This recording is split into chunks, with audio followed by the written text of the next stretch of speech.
আল্লাহর ওলির রঙে রঙিন হতে চান, পরের চিন্তা করবেন না। ভালো কাজ করার সময় আপনি মনে করবেন শুরু করছি আমি, শেষ করবেন আল্লাহ। সুবহানাল্লাহ।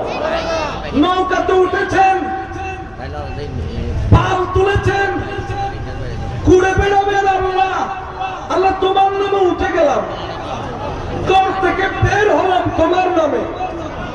দে দে পাল তুলে দে, মাঝে হেলা করিস না, দে দে পাল তুলে দে, মাঝে হেলা করিস না, ছেড়ে দে নৌকায় আমি যাব মদিনা, ছেড়ে দে নৌকায় আমি যাব মদিনা, আমি দেখব মদিনা, আমি যাব মদিনা, আমি দেখব মদিনা, আমি যাব মদিনা। জগতের নবী মা আমিনার ঘরে, হাসিলে হাজার মানিক, কাঁদিলে মুক্ত ঝরে। জগতের নবী মা আমিনার ঘরে, হাসিলে হাজার মানিক, কাঁদিলে মুক্ত ঝরে। ও দয়াল মুর্শিদ যার সখা, তার কিসের পাবন না, দয়াল মুর্শিদ যার সখা, তার কিসের পাবন না। জল দিলের মাঝে কাবা, নয়নে মদিনা, দিলের মাঝে কাবা, নয়নে মদিনা। উঠে দে পাল তুলে দে, দে দে পাল তুলে দে, মাঝে হেলা করিস না, ছেড়ে দে নৌকায় নিয়ে যাব মদিনা। সুবহানাল্লাহ।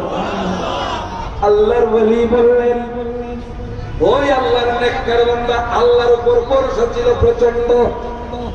বললেন, আল্লাহ এই গরুর বাচ্চাটা আমি তোমার কাছে আমানত রাখলাম, আমি দুনিয়া থেকে চলে যাচ্ছি, আমার এই গরুর বাচ্চা যেমন ছোট, আমার বাচ্চাও ছোট করে আছে। আল্লাহর এই গরুর বাচ্চা যখন বড় হবে, আমার বাচ্চাও বড় হবে, এই বনের মধ্যে আসলে তার হাতে এই গরুটা তুলে দিও, তার হাতে এই গরু তুলে দিও। এই বাচ্চাটাও ওলির বাচ্চাও ওলি। কেমন বৈশিষ্ট্য দেখেন। একজন মা ছিল, আহা মা জননী, মায়ের একদার দুধের দাম কাটিয়ে গায়ের চাপ, পাপুষ বানাইল ঋণের শোধ হবে না, এমন দরদি হবে কেউ হবে না আমার মা।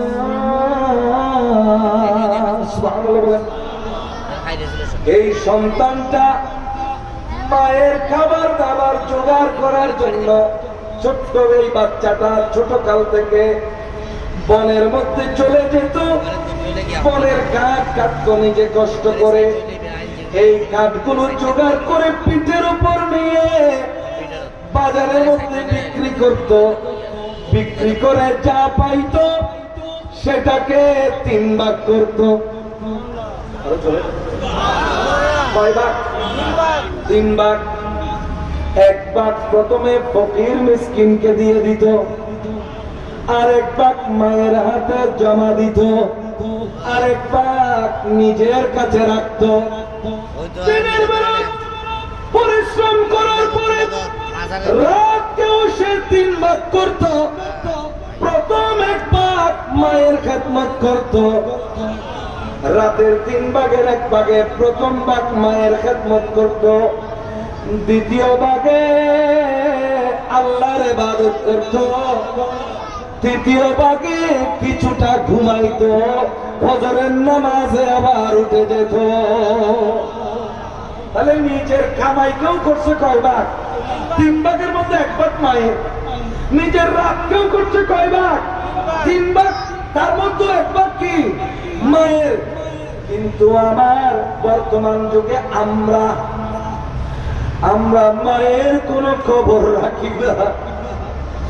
আমাদেরকে আল্লাহ কিভাবে মাফ করবে? যে সন্তান রাতকে 3 ভাগের 1 ভাগ করে 1 ভাগ মায়ের জন্য রেখে দিয়েছে, মায়ের খেদমতের জন্য। এই সমস্ত ঘটনা আমরা পড়ি না বলে আমরা মা বাবাকে বৃদ্ধাশ্রমে পাঠিয়ে দেই, গ্রামের বাড়িতে পাঠিয়ে দেই। আমাদের বউয়েরা মাকে সহ্য করে না, ঠিক কিনা বলেন না? বউদের বোঝা উচিত she is also going to be a grandmother, she is also going to be older, তিনিও একদিন বৃদ্ধ হবেন। আপনি যে আচরণ করবেন আপনার সাথেও একই আচরণ করা হবে। কামা তুদিনু তুদানু, as you sow so you reap।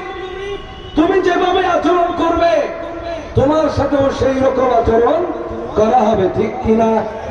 তাহলে এই সন্তানটা এমন নেককার সন্তান ছিল, সেই সন্তানের দুঃখ দেখে, কষ্ট দেখে মায়ের কাছেও বেশি কষ্ট লাগলো। মা বলল, বাচ্চা আমার বাবা, তুমি বড় হয়েছ, তোমার কষ্ট আমি আর সহ্য করতে পারছি না। শোনো শোনো, তোমার জন্য তোমার বাবা একটা সম্পদ রেখে গিয়েছিল। বলেন তো সম্পদটা কি? আওয়াজ করে বলেন। আমি একজন শিক্ষক মানুষ, আমার কোন লিসেনার যদি না বুঝে আমার শান্তি লাগে না। বলেন বাবা কি রেখে গিয়েছিল? মাগো, বনের মধ্যে, এত বড় বনের মধ্যে, how can I find my cow? এত বড় বনের মধ্যে আমি একটা গাভী কোথায় খুঁজবো? এত বড় বনের মধ্যে একটা গাভী আমি কোথায় খুঁজবো? বলে মা বলে, চিন্তা করিও না, তুমি বনের মধ্যে যাইবা, যাওয়ার পরে বলবা আমি কসম করতেছি ইব্রাহিমের প্রভুর নামে, ইসমাইলের প্রভুর নামে, ইসহাকের প্রভুর নামে। কয়জনের নাম বললাম? 3 জন। এটার নাম হলো ওসিলা। এটার নাম কি? আমাদের মধ্যে এমন কতগুলো মানুষ আছে যারা ওসিলা মানে না, আছে নাকি নাই? তাদের জন্য দুনিয়াও নাই, আখিরাতও।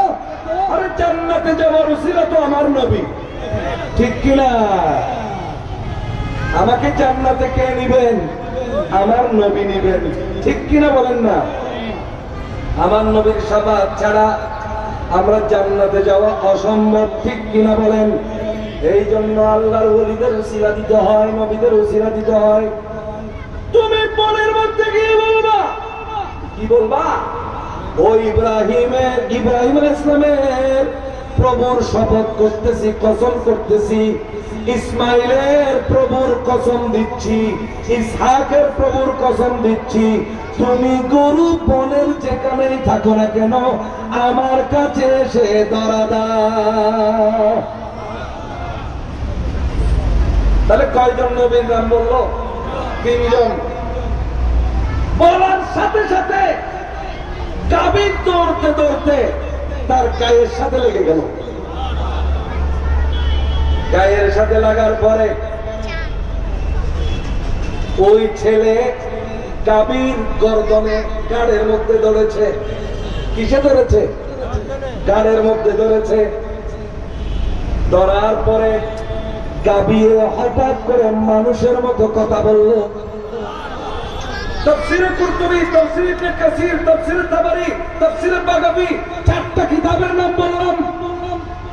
গাভী কি করতেছে?